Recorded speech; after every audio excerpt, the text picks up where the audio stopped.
Sounds like football, baby.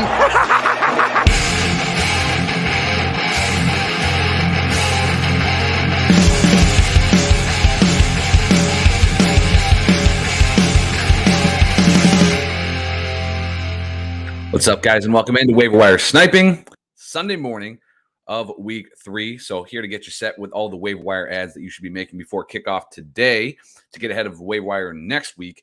Again, if you're new to this strategy, waiver wire sniping is simply that. It's just to use extra bench spots on your roster to stash guys that have some high upside, or you just want to take a flyer on before everybody else is on them next week.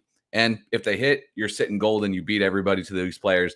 And if they don't, you just cut them and pick up the next waiver wire option next week. But with all of the material that's out there for waiver wire ads, is that the wire is really, really hard to play. You're not sneaking anybody through, but if you can snipe them, then you're ahead of your league mates. So again, my name is Kyle August, host here of Waiver Wire Sniping, and appreciate you guys checking out this one. We're going to dive into all these players, including some quarterback and DST streamers for week 4. So again, these are players that are players that you should stash ahead of the week 3 kickoff for free, and then see how it pans out in week 3. And if they continue to produce, or you feel comfortable enough with them, then you can keep them on your roster through the waiver wire period. So we'll start with the quarterbacks. Streaming options, all of these ownership percentages are from Yahoo, so adjust accordingly. But top QB streamer for next week, there's not a lot of great streamers, to be honest. I think, honestly, the best quarterback to pick up as more of a stash is Sam Howell, who's been pretty good through 3 starts in his NFL career as a streaming quarterback. He's only 21% owned. But as far as pure streamers for week 4, my top QB streamer is going to be Jimmy G as the kick matchup at the Chargers. He's only 14% owned. He's not somebody that I'm looking to start long-term, but as far as the matchup goes, that's the best one. Number 2 is Ryan Tannehill. He's 7% owned. He's at home against the Cincinnati Bengals. Again, kind of similar to Jimmy G. These aren't guys that I'm plugging in and hoping that they're going to be my starter the rest of the season. These are guys that I'm just stashing through this week to maybe stream in week 4. Sam Howell is number 3 on this list, 20% owned at Philadelphia. Again, he's more of a guy that if I'm a little bit weird of my quarterback, I may pick up Sam Howell over the 2 streaming options just to see if he plays well again in week 3, and then maybe I plug and play him in week.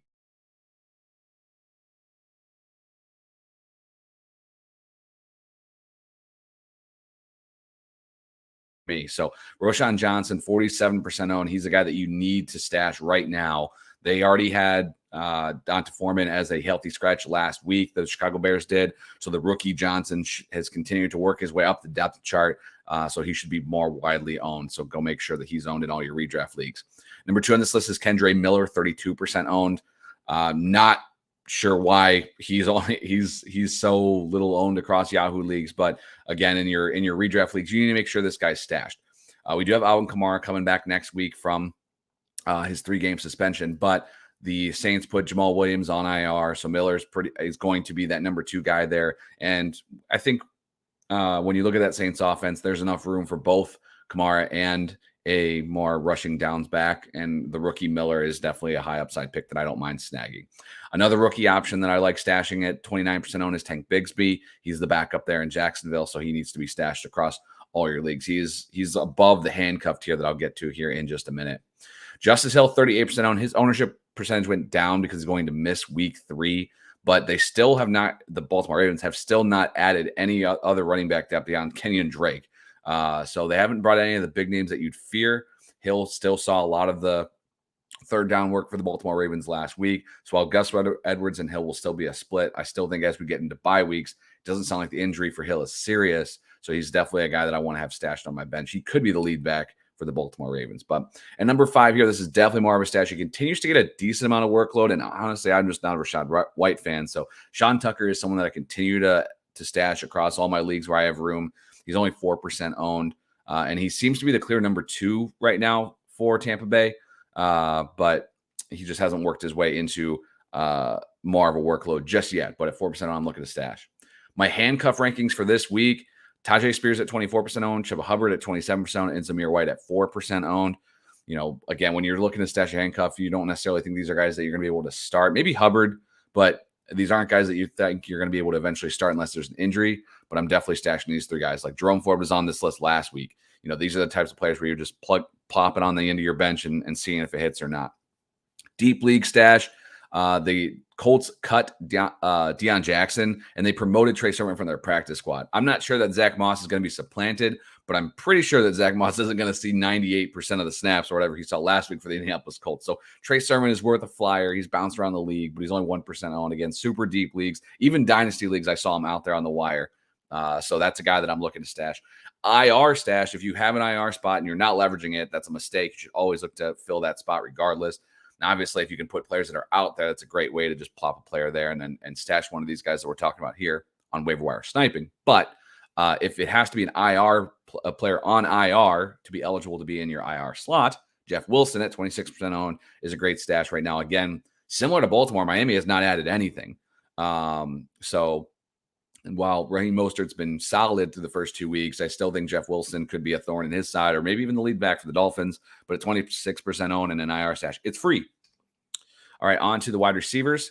There's 6 wide receivers here, a lot of young guys here, but Romeo Doubs at 41% owned. I know he hasn't had a ton of targets yet, still working his way back from that hamstring injury. And Christian Watson may play today. We're about an hour and a half or so from inactive, so we will see. But I think regardless, they're rotating a lot of the receivers, but I think if they're at full strength with Watson and Doubs, I think that those two are their top wide receivers in Green Bay. And at 41% owned, I'm adding him wherever I can. His ownership percentage has kind of plateaued out right there. Kadarius Toney at 44% owned. Saw 5 targets last week. Still working his way back from injury. Still banged up. You know what you're getting with Toney, but I still think he's the best wide receiver option for the Kansas City Chiefs, which might just be winning the award for the least smelly hobo. I don't know, but Toney at 44% owned is somebody that I'm still looking to stash if I'm looking to stash a Chiefs wide receiver. Quentin Johnston, the rookie, 32% owned. Just an upside play. I love when people draft these rookies and then drop them a week in. Not everyone's Zay Flowers, even JSN, right? But QJ is somebody that I'm looking to stash across my redraft league, just looking for a late season push for him. The Chargers have a week 5 bye, so I'm pretty much anywhere I have QJ. I'm trying to be patient enough to get through maybe week 6 or 7. Maybe you can't be as bye weeks come up that you need to drop this guy, but I'm always looking to stash these rookie wide receivers. Don't drop a veteran wide guy that's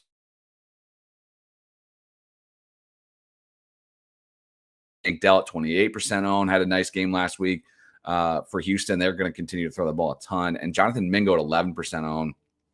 Saw over 90% of the snaps, even with DJ Chark back last week. We'll see if Andy Dalton is a detriment or not to this offense over the next week or two, but I still think Mingo is a low-end guy. I think he's going to continue to see a lot of snaps for the Panthers. And then suspended Jameson Williams. He's as of today, he's halfway through his suspension. So at 29% owned, I'm just looking to stash him. It's going to be tough to carry him all the way through, but if I can, I just want to see how that's going to work out because that Detroit offense has been moving along. Tight end streamers this week. Number 1 is Cowboys tight end Jake Ferguson at 41% owned. Not a great matchup against the New England Patriots, but Ferguson in that offense, he caught a touchdown already on the season. And then when you're looking at tight ends, sometimes it's touchdown or bust, but the tight end is going to continue to be featured in that Cowboys offense. Number 2 is Zach Ertz at 37% owned. Again, a tough matchup at San Francisco.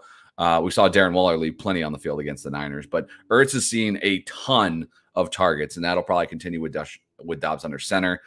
So at 37% owned, he's worth streaming. And then Gerald Everett has the best matchup of these 3, but he's not on the field as much as Ferguson and Ertz. So at 32% owned, I have Gerald Everett at number 3. And I got DSTs for you this week.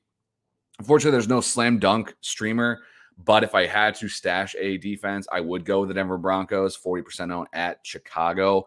That offense refuses to score. So even though it's a road matchup, I don't mind taking the Broncos next week. Seattle's also going to be on the road. It's a primetime game against the Giants. We've seen what the Giants have done. Now, the Giants kind of have that long week after playing on Thursday, so maybe they right the ship, and the Seattle defense hasn't been great.